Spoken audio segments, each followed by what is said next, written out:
Hi, my name is Vanessa, and I've been collecting dolls since I was a teenager. These dolls that I have on the table are miniature dolls. The reason why I'm making a video on miniature dolls is because I've looked on YouTube and I've asked people about miniature dolls, and a lot of people don't really collect miniature dolls. I don't really see this being presented in the YouTube world. So I thought I would show my dolls here today. The first doll that I collected as a miniature was this Barbie doll.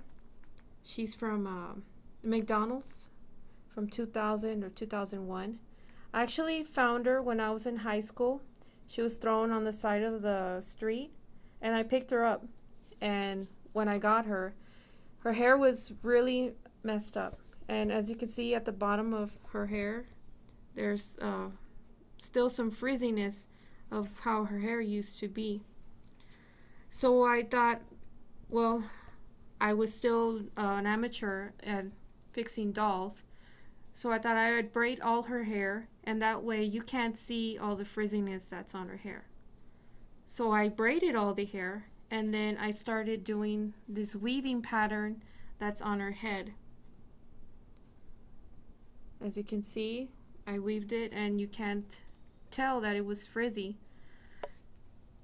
And she was my first miniature doll. And from then on, I started collecting any type of miniature doll because I was very fascinated by the size and the details.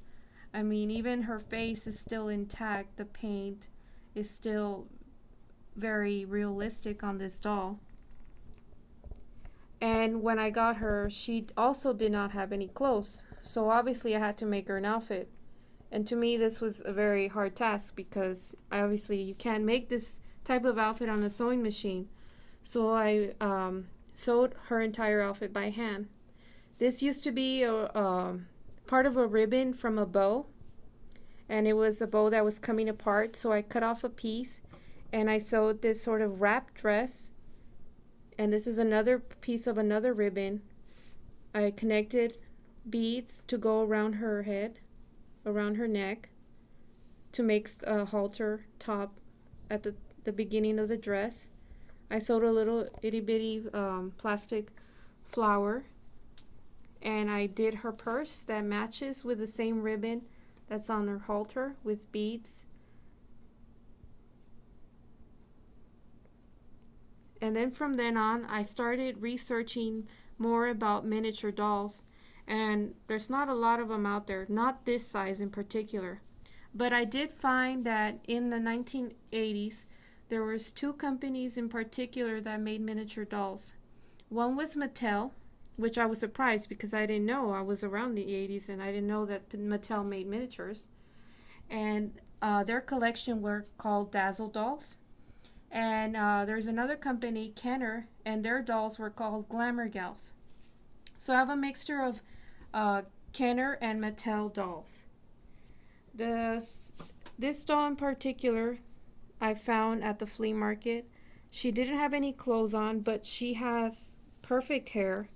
It still has the same curve that she originally had back in the 80s. If you look her up, her hairstyle is the way it was back in the 80s. I simply sewed her a sundress that I stitched by hand from a piece of fabric that I had lying around.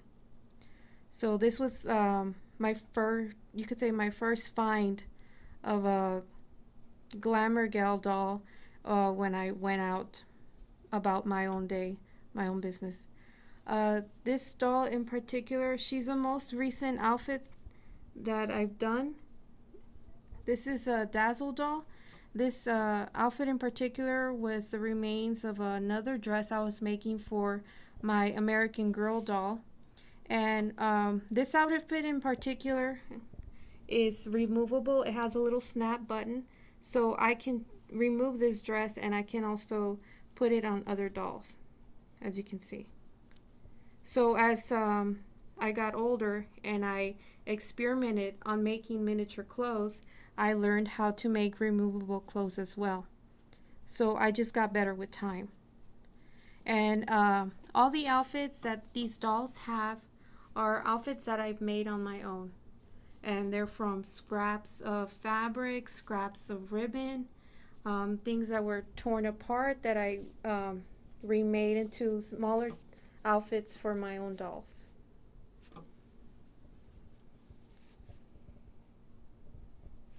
This is another example of a skirt that I made using the same fabric that was left over.